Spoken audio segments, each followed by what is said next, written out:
the heart and soul behind every business. Stories. Welcome to Business Story of the Week, hosted by me, Joshua Laurie. From setbacks to comebacks, from tragedies to triumphs, we inspire entrepreneurs through conversations that matter. Witness the magic that turns dreams into reality. Whether it's your career, business, or life, your success is always one story away. This is Business Story of the Week. Hello, this is Mitzi, and this is Business Story of the Week. That is Mitzi, and that I am Josh. I am your host for today. And today's question is, why are we so fascinated with what ifs in life? We're going to talk about what ifs today. Our guest for today is Mitzi Ocasio. She is a published children's book author. She also hosts a podcast show called Mitzi. Let's think about it. There you go. Mitzi, let's think about it. Where she discusses topics that people think are important and want to share with the rest of the world. Yeah. She focuses on taboos, emotions, and real testimonies from people. She loves the possibility of what if? And that is how her path started by stepping into her what if. And today she's going to teach us her insight, her perspective, and her experience. And what is what if all about? Mitzi, thank you for coming on the show. How are you doing? I'm doing very well. Thank you so much for having me. Mitzi, we start off right at the question, right? What is your what if? And what does it mean to start or stepping into your what if? Where did this curiosity begin? Did the young Mitzi always ask, what if? To be honest, yes, I've always had to ask what if because I didn't Wow. grow up in a calm. Can you hear me? I can hear you, yes. Oh, okay, cool. So I always grew up in an environment that wasn't very sustainable. It wasn't very predictable. You know what I mean? Mhm. I didn't have much control of my environments growing up. So I always wondered, what if? What if my Mhm. life was different? What if I had this as an opportunity? Where would my life be? You know, so I always dreamed into the what if. And then once I became an adult and I realized that my choices and my actions I now see. affect me, I I see. realized that my what if is, what if I did it and it worked out? What if I Mhm. stepped into my vulnerability and the possibilities of my what ifs instead of the Wow. holding on to the fear of the what ifs, you know, because what if is like a pendulum, you know what I mean? It goes from one Mm. extreme Mm. to another if you Yes. allow yourself to be there. So I've learned is that when you step into your what if, you Mhm. stop the pendulum and you stand for yourself. Wow, that's it. Well, it feels like it's almost an extreme. So what if could be bad and what if could be good, right? Because when you say what ifs, there's this negativity of like you're still holding yourself back. You're always thinking what could have been, what could have happened, what could you have done. But I feel like when you say stepping into your what if, it's just like, hey, why not just give it a try? So what are those scenarios where where you said like you definitely stepped into that what if? What would be a particular pivotal moment in your life where you could say you stepped into your what if? Yeah, I think when I decided to move out of state by myself, not Oh, knowing anybody in the state, I first moved out to Florida. wow. I rented a room with a friend and Hmm. well, a friend that I knew there when I was vacationing and Hmm. visiting already. So when I moved down there and just rented a room, there was no family, no blood relations to anybody Wow. in the state. Wow. And I stepped into my what if, you know what I mean? Like the what if Hmm. something bad happened, but what if something great happened That's too? it. So I held on to the greatness that could possibly happen because I went through a lot of hardship. Believe me, I did. Hmm. But I also had a lot Hmm. of great moments that make me Wow. reflect back. And I'm just grateful that I took that step because I think it helped me grow as an I love that. individual and as a woman. And now I am grateful. Wow. Where did all this curiosity really begin? And why do you feel like you started tailoring your message or focusing your message around that what if? Because I also understand that you host your podcast and you explore taboos and focus on emotions and all that. But I'm very, very curious on why you decided to focus down on the message around what ifs? Well, I think the reason why I s- I was able to step into the what ifs and tap into the creativity portion of it was because I think it started when I started writing. You know what I There you mean? I go. always had this doubt. I always had this doubt that writing was a dead trade, that there Right. was no point of writing because Mhm. people didn't like books, people like to watch movies, and you know I what I love mean? that. So Yes. in my mind, I thought it was pointless until I realized, Mhm. like, okay, but that's the bad what if. You know what I mean? I That's put it. it in the negative what ifs, and I'm like, okay, so if there's a negative side of this what if, that means there's also a Yes. positive side in this what Of if. So, course. what Of if course. instead of people not reading it, what happened if there's thousands of people or millions of people that read? Or what happened if there's only one That's it. person, and that one person needed to read a book, and it was my book? I And love that. I didn't write it because I didn't step into that what if, that I love that. creative side. So when I stepped into that creative side, and it was it was freeing because I allowed my I love that. imagination to go That's it. in all types of Hmm. areas. Yeah, in all types of areas where I felt like there was no boundaries. Hmm. And I think that's the reason why I started writing my children's books, because I think, and I have so many more coming up, it's just a Oh work in wow. progress. But I think it's just because children have such an Hmm. imagination, That's it. and they can see the possibilities of what ifs. You know what I That's mean? it. They I can love see that. it more than Absolutely. adults. You know what That's I mean? true. You tell a That's child true. to look over there in the corner, imagine a tree, imagine a dragon coming Hmm. behind it. They can Hmm. see it. They can grab their imaginary sword and get ready to fight it. You know what I mean? And that's the beauty of the creativity and imagination that I think adults unfortunately have lost. That's it. That's true. Very true. Because throughout the time, throughout the age as we grow up, we're kind of told to stop. Like, stop Yeah. it. You need to be more responsible. You don't have to think about all this childish stuff anymore. And our pureness of imagination as a child really starts to diminish. I love that Yeah. you you stepped into it, and one of the things that felt like you were stepping into that was your writing, because you embraced that what if of imagination. Like, what if I just step back into my childish imaginations? Because I mean, there's always that term, right? Like, I'm scared to fly, I'm scared to jump off, what if I fall? But they say, like, what if you fly, right? It's just almost the same Yeah. thing, right? It's like, what if you never thought about these imaginations and never put them in this book? And now you're a writer, you are a published author, a children's book author, but you also now you also delve into an extreme side of the pendulum or the spectrum in often avoided topics when it comes to taboos. How do you discussing them? How do you approach discussing them with your audience, especially when it comes to, I mean, of course, your podcast, emotions and taboos? How do you balance that, and why? Again, it's a what if, right? Why start talking about taboos? I think it's because everybody deals with them. You know what I mean? Mhm. Everybody is dealing with some taboo in some type of way, Mhm. and we just label them in just different labels. You know what I mean? Yep. They're just Yep. basically in different labels, so it doesn't seem Mhm. that bad. But in reality, there's some type of disgrace behind it. You know what I mean? There's some type of shame. There's some type of Always, guilt yes. that Yep.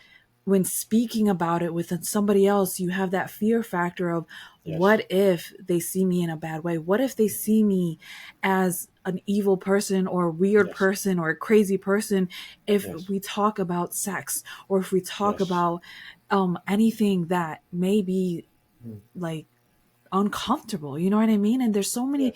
topics that are so uncomfortable because people don't know how to approach it, because people have been so accustomed to stay in a Yeah. certain box and to act a Yes. certain way. That's it. And it's another part of what if, right? Like, what if I just started talking about this, right? And people would feel more comfortable. Maybe this person felt, more comfortable about stepping out of that box, stepping out of that comfort zone, and being more comfortable talking about their preference, their sexuality, Yeah. their opinions, and just live an overall better life just because they were allowed to speak about that. So I love that. It's another aspect of what if. But of course, Yeah. you've written a lot of children's book. You've published children's book. You write children's book that explore imagination. beyond the box of reality, right? First off, what inspired you to write children's books, and how do you feel that your own experiences influence your stories?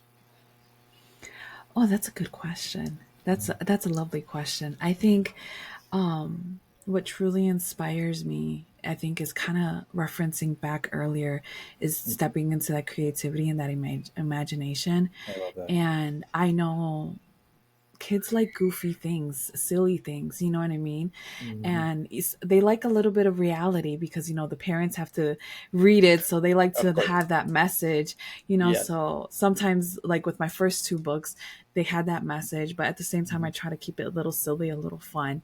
And then Mm. my next series, with my dog, because actually is Ooh. inspired by my dog. And I love my Oh dog wow. because he's a That's so cute. Chinese Shar Pei, and he's Oh, that's so cute.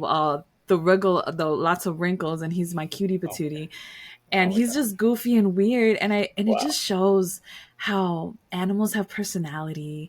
And Wow. I love that. And people who don't have dogs or can't have animals because they're living environments or wherever they may be, it's Hmm. nice to read about it so that Hmm. they can go home after reading the book and just think about, like, what if I had a dog? Would he Wow. want to eat That's it. eggs? And how much would he like my eggs? You know what I mean? So I just think that someone will eventually think outside and think further and think what if beyond my That's it. one book. You know what I mean? And as I love long as that. somebody thinks about that possibilities of what could be more, and they just Hmm. add on.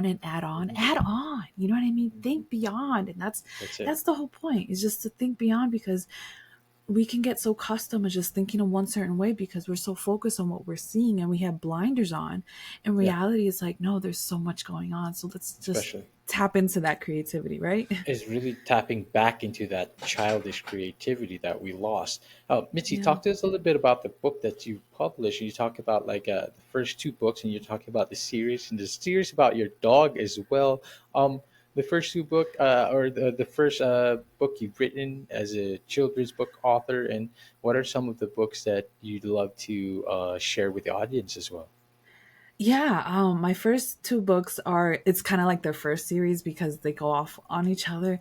The Right. first book is called Mr. Waters, and it's a silly book about how this man, his name is Mr. Waters, and he Wow. orders so much bottle waters, and it's cute and it's funny because it actually has like a little cookbook in the back that says how to cook with Mm-hmm. water. And as an adult, it's like, yeah, you could cook almost everything with water, but that's the beauty of it. It's something so simple, it can Yes. be so Yes. silly if it's just brought up, and then the kids are going to be like, Dad, Mom, what can you cook with water? And then it Right. makes you think, that what if. And then the second book is called Little Miss Puddles.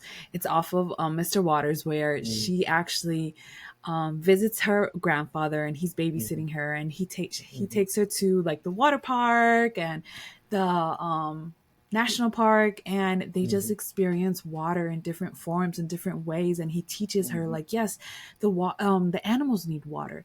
Yes, we get to Yes. enjoy the water here to cool our bodies off too. and Yeah. and then the last is about like how it's raining and they can't go outside, but he's Oh, like, but that's it's so cute. okay because it feeds the earth, and the earth is That's it. thriving because it's Oh, I good love with that. water. So it shows in a sense how water is needed and water is Hmm. important. So for those parents who always love that lesson, that's the lesson.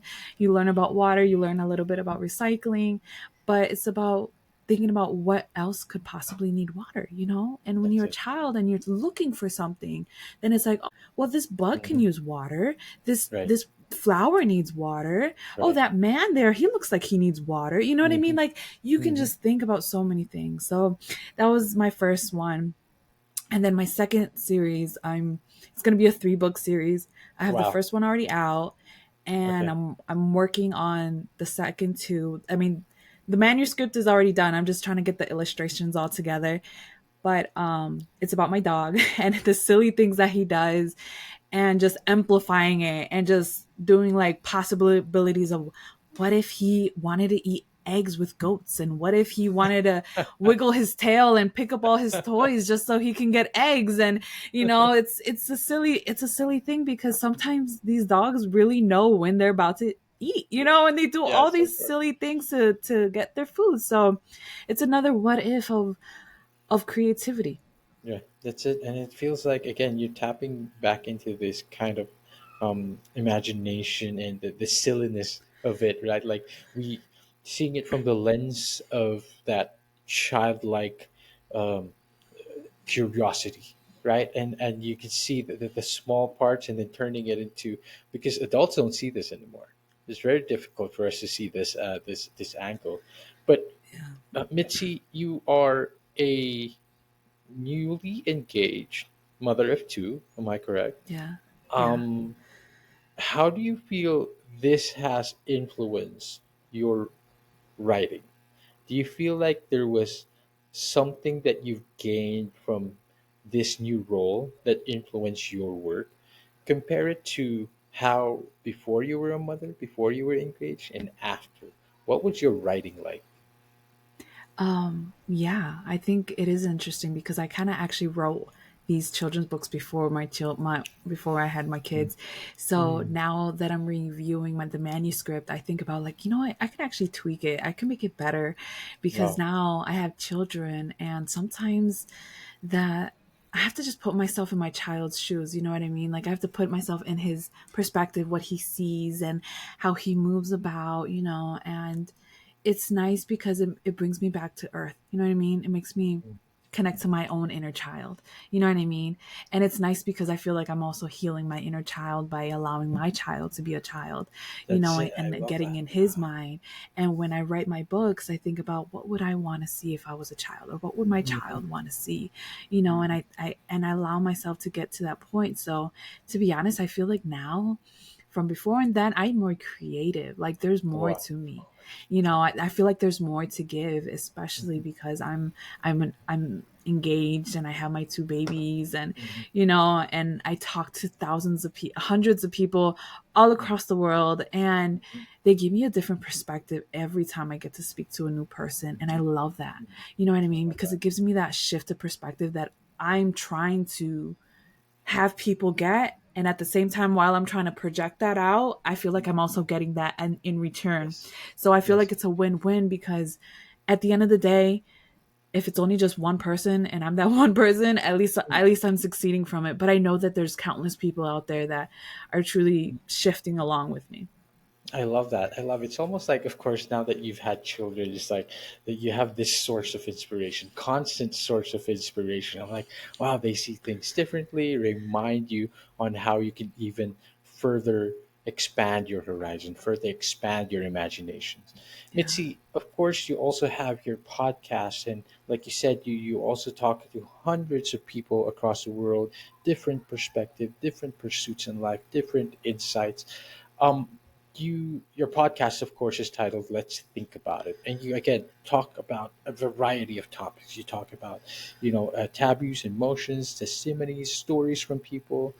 Um, how do you feel like you balance this? Is there or do you need to balance this as all as a children's author and as a podcast host that talks about taboos, right? But how do you feel like you put together these things and still maintain a constant, consistent message that you want to share to the world?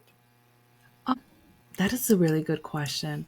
And until you brought it up, I never really thought about it. I kind of Wow. just, you know what I mean, moved along with it. But in reality, I would say like my faith. I Oh, okay. say a Wow. prayer and I always try to make sure that I'm aligned with God. I And as love long that. as I'm aligned with God, then I know everything will work out because I know He gives Wow. me the grace to handle everything I can. And He truly has Wow. proven that to me because like I'm in school, I'm a podcast host, I run my Mitzi, let's think about it. It's Yes. all by myself. Like Yes. I'm a soul Yes. I person that's can't. doing I it can't all believe it. It's and I wow. still have time to love on my babies and give them Wow. kisses That's incredible. and be there for them and Incredible. it's all literally because of my faith and to be honest that's all I can give it to. There's really nothing else. Wow. I mean, your entire life literally is like stepping into all that what if, right? Like, what if I Yeah. didn't go to school? What if I didn't go back to school? What if, I never had my kids? What if I never got engaged? And you stepped into all of that. What if I never started my podcast, right? Like, same question for all our audience and listeners out there. What if I never started my small business? What if I never wrote Exactly. my first book? And it's that courage that takes that to take that leap is the most difficult part, I feel. What would be one advice to give to our audience and listeners right now if they are having that fear of stepping into their what if? Yeah, I think it's unavoidable. It's Mm, most definitely unavoidable to not feel that fear, because you will always have that fear because it's new. You know what I mean? I see. And as soon I as see. something new comes along, we automatically allow that wall to come Mm, up to determine if it's safe or not. But mm, sometimes we literally have to put that wall down and acknowledge that what if, and be like, yes, I acknowledge it may not work out for me. It may not. But what if it did? And what what if? if I'm old and gray and I can look back and say, I tried it. And Yeah. maybe it wasn't for me, but at least I said I can try it. And if it Mhm. was for me, well, then I got to experience it. That's And it. I got to experience it with thousands of hundreds of people. And I That's got to it. meet so many people True. that I never thought I would come across in my Mhm. lifetime. And we can live in a hermit crab. We can live and stay in our home and not go anywhere and Mhm. just be very reserved and isolated. But in all actuality, all you are hurting is yourself. So that Mhm. fear will only entrap you. Mhm. And don't you think you deserve better for you?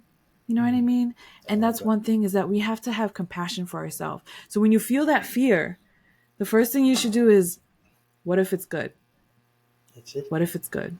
That's it. That's it. That's it. And like you said, even if it doesn't work out, I feel like you still gain something, right? Like even Exactly. It's a if lesson. it's exactly like even if you feel like the first book I wrote manuscript it's not too good, I don't want to put it out there, but you I'm pretty sure you picked up some value and you probably do things differently the next time around with business as well. I mean, if it doesn't work out, you still would have picked up lessons along the way that would set you up for the rest of your life and set you up for your next endeavor. But it's all about stepping into that what if.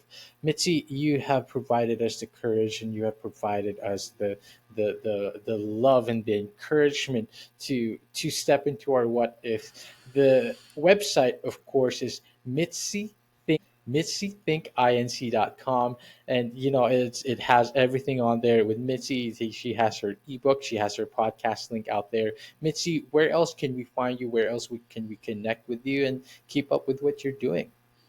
Yeah, I'm on all this major social media. I'm on LinkedIn, Twitter, Facebook, Instagram, Mitzi Think Inc. You can find me, and even mitzythinkinc.com. You can find all the greatness, that I have to offer and share with the world. And I love that. hopefully, you can join in and think along with me. Wow, I love that. Join in and think along with Mitzi. The website is mitzythinkinc.com. And to all our audience and listeners out there, oh, Mitzi, where can we find your book? Is it everywhere? Is it on Amazon? Yeah, I am so sorry. Totally forgot about it. Yes, it's on Amazon.com and all major stores, I believe, as well. It's been a while. I Congratulations. haven't really looked at it, but yeah, go check it Wow. out, and you can find it, or you could just, while you're on Mitzi Thinking, you can find my book and all of that I have to offer, because I am coming up with a new book coming up soon, hopefully next year. I'm praying that I can keep up with my timeline writing, but you never know. So hopefully it's gonna come out and it'll be aimed for adults.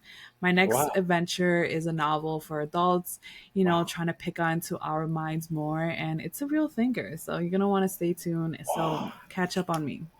I'm already excited. Ladies and gentlemen, to all our audience and listeners, keep up with Mitzi. Let's watch out for that next book, but also check out her children's book. Check out her website again, mitzythinkinc.com. We're going to have that all there on the description below. Mitzi, thank you so much for being on the show. I appreciate it. I really appreciate having you. It was such a great conversation. I love it. I love it, Missy. It was a great conversation as well. And to all our audience and listeners as well, I hope you enjoyed it as much as we did and you take value in this, and step into your find the courage to step into your what ifs. Thank you for watching the episode, and we will see you on the next one. Bye bye. All right, so here's the thing. We try to get a little bit better every day, but we can't do it without you. So if you like the video, make sure to like and subscribe below. And if you have any comments, just leave them in the space under.